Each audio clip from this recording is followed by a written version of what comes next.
Ever since the Nintendo Switch 2 was announced, we all expected this console to define the future of hybrid gaming. On paper, it felt amazing to be able to play your favorite games on the go anytime, with so many improved features that completely destroy its predecessor. But 1 year later, the question isn't about the hype, it's about the results. For this reason, does the implementation of DLSS 3.5 actually deliver a 4K experience? Then the $500 price tag justify the hardware we ended up with a year later. To really understand why the Switch 2 matters, we have to look at the situation Nintendo was in. For a long time, they were still using the original Switch for all their big games, but the truth is, they were falling behind. By the time I'm recording this, the original Switch has been out for almost 9 years, and it was clear it couldn't keep up with the PlayStation 5 or the Xbox Series X forever. Nintendo had to make a change, and they had to do it fast. I've noticed that the original Switch was actually starting to hold back the whole gaming industry. Think about it. Because the Switch wasn't very powerful, third-party developers had to hold their games back. A game might look amazing on other consoles, but it couldn't reach its fullest potential because developers had to make sure it could still run on the older Switch hardware. The main reason this happened was because of how successful the Switch was. It's the third best-selling console ever, with so many players and so many games.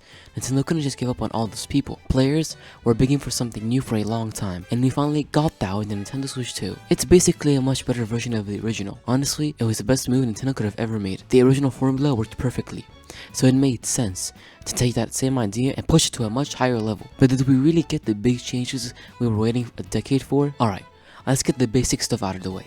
Look, I was a Nintendo fan for the longest time, so it became clear to me that I also wanted something new and fresh. And oh boy, I couldn't have been happier when I got my hands on this thing. We first need to talk about the performance.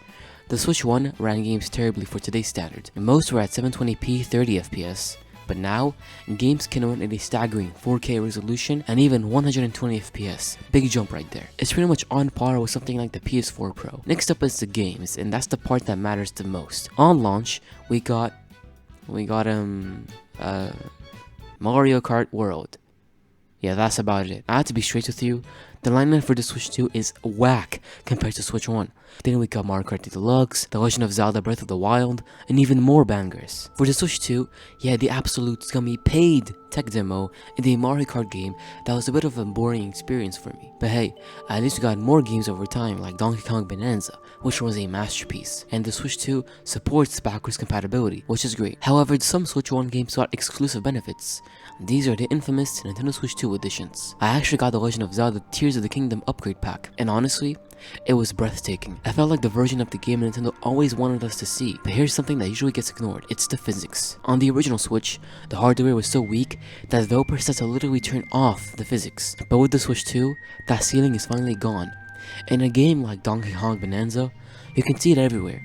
Every leaf, an enemy reacts in real time without the console breaking a sweat. We're finally getting games that actually play like they belong in 2026. And this is the kind of stuff that makes the upgrade pack actually worth it. But as I mentioned before, it's not all perfect.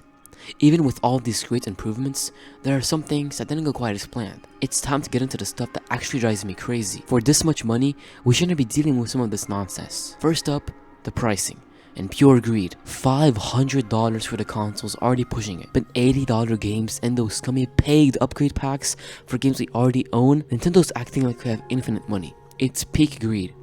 And the content, is it just me, or is the lack of new games driving anyone else insane? Then we have the hardware. The battery life in the handheld mode, it's mid. Totally mid. You better stay glued to that wall outlet, because this thing drains faster than a phone from 2010. And the biggest kicker, the Joy-Con 2s. Now for good's sake, I didn't have any problems with a stick drift, but there are reports out there saying that these things can still get it. Are you kidding me? We dealt with that pain for 9 years on the original Switch.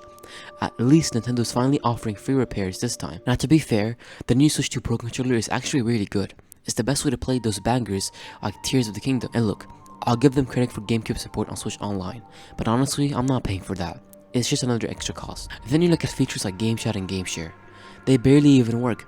I try to open it and the option isn't even there. And when it finally triggers, the console starts to lag like crazy. So after a full year of investigating, what is the final verdict?